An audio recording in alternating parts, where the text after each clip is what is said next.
আলহামদুলিল্লাহ, আমার নতুন বউয়ের জন্য কত খাবার আনছি। খাওন তো আনাই লাগবে। তোমার যে জলহস্তি বউ তো হইবে কিনা আমার তো সন্দেহ লাগতেছে। ওর তো এক গাবলা খাওন লাগবে।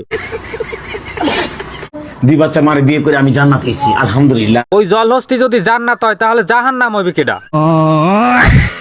মানুষ কইলে হয়তো কষ্ট কমই লাগে, কিন্তু স্বামী কইলে পরে ঘরের স্বামী কইলে তাহলে খুব কষ্ট লাগে না বলে? ওইটা কি তোমার স্বামী? আমার তো দেখে মনে হইতেছে তোমার বড় ফুলার বয়সী হইবে।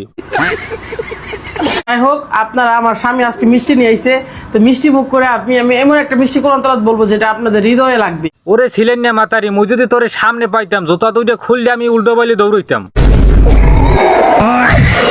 মা, তুমি আমার থেকে এতদিন লেগে হানিমুনে গেছিলে। না, তোমার থুইয়া হানিমুনে যাইবে না, তোমারে লইয়ে যাইবে। হানিমুন তোমার বাহের লগে না, তোমার লগে করবে। তোমার মুখটা কেমন শুকাই গেছে। তামসারা দেখছেন অত বড় একটা জলহস্তিরে কইতেছে বলে হুগাই গেছে। ও যদি 1 বছর না খাইয়েও থাই হ্যাঁ তো আর কিছু হইবে না। কিন্তু দেখেন আমার বাচ্চাটির, আমি 2টা বাচ্চারে ছোট ছোট বাচ্চারে তুই আমি হানিমুন করতে গেছিলাম। হানিমুন করতে যাবা না? তুমি নতুন সাইডের এখন লাং পাইছো, এখন গুরু গাড়িতে কোনো কাম আছে? তো মাহিন, তো তুমি কি জানি মা ছাড়া তুমি কষ্ট হয়েছে না? ও মা, তুমি আমার থেকে কিছু লাগেলি। ও মা, তুমি আমার থুয়ে গেছিলে কি লেগে? না মানে এমন নাটক করতে আছে বুঝে জানো ফিটার খায় দুধ খায়।